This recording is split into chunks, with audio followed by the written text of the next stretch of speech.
L'édito politique sur Europe 1 avec Le Figaro. Bonjour Vincent Trémollet de Villers. Bonjour Alexandre, bonjour Anissa, bonjour à tous. Vincent. Vincent, vous voulez revenir ce matin sur les déclarations de la présidente de l'université Lyon 2 qui, dans un entretien donné à la tribune de Lyon, accuse le professeur Fabrice Balanche, qui avait été menacé en plein cours, on le rappelle, par des étudiants pro-palestiniens de complotisme.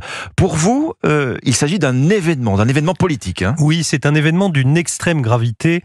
Dans son message de soutien au professeur lâché par sa présidente, le député européen François-Xavier Bellamy parle de pulsion totalitaire. Et il a absolument raison. Alexandre Solzhenitsyn dit quelque part que la société devient totalitaire quand il faut se méfier autant des subordonnés que de la hiérarchie supérieure. C'est exactement ce qui arrive au professeur Fabrice Balanche, qui se trouve pris en tenaille entre quelques étudiants hostiles et la présidence de son université. Et pour quel motif ? Parce qu'il n'a pas accepté que des élèves bloquent la faculté pour des revendications islamistes. Ces étudiants voulaient pouvoir rompre le jeûne du Ramadan dans une salle dédiée à l'université. Ils ont ensuite menacé, agressé Fabrice Balanche en plein cours. Le professeur en retour a parlé d'islamo-gauchisme.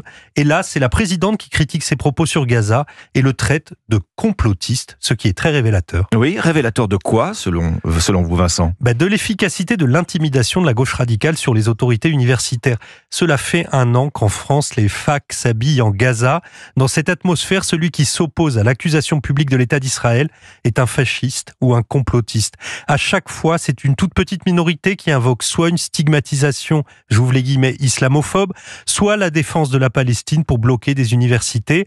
Et tout cela s'accompagne d'une bouille intersectionnelle teintée d'antisionisme quand ce n'est pas explicitement de l'antisémitisme. Alors on a vu ça à Sciences Po Paris au printemps dernier, mais ça continue à Sciences Po Strasbourg, contraint de régulièrement fermer ses portes sous la pression d'un petit groupe qui refuse le partenariat de l'IEP avec des universités israéliennes. Même topo à Sciences Po Grenoble, bloqué cette semaine par des étudiants qui exigent un vote pour Gaza.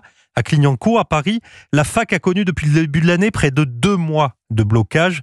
À chaque fois, il suffit d'une quinzaine d'agitateurs pour faire plier une administration tétanisée.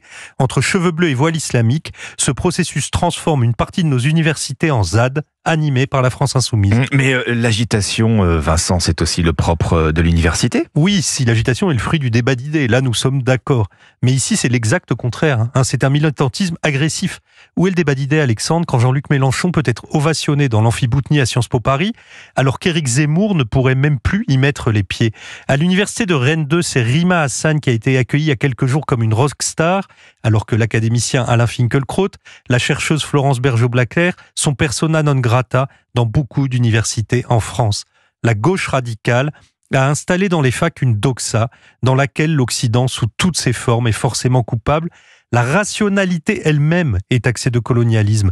Ce fanatisme plaintif poursuit sur le terreau de la dégringolade du niveau culturel et de l'explosion d'une sensibilité de plus en plus victimaire. Alors on a appelé ça wokisme. Il mute de plus en plus en antisionisme obsessionnel. Comme antidote à ce poison, on ne peut que conseiller le livre d'Emmanuel Hénin, Xavier Laurent Salvador et Pierre Vermeuren, intitulé « Face à l'obscurantisme woke », livre que les PUF ont finalement publié après avoir cherché à le censurer. On y apprend par exemple qu'un professeur du Brooklyn College à New York a affirmé publiquement, j'ouvre les guillemets, « 2 + 2 = 4, ça pue le suprémacisme du patriarcat blanc ».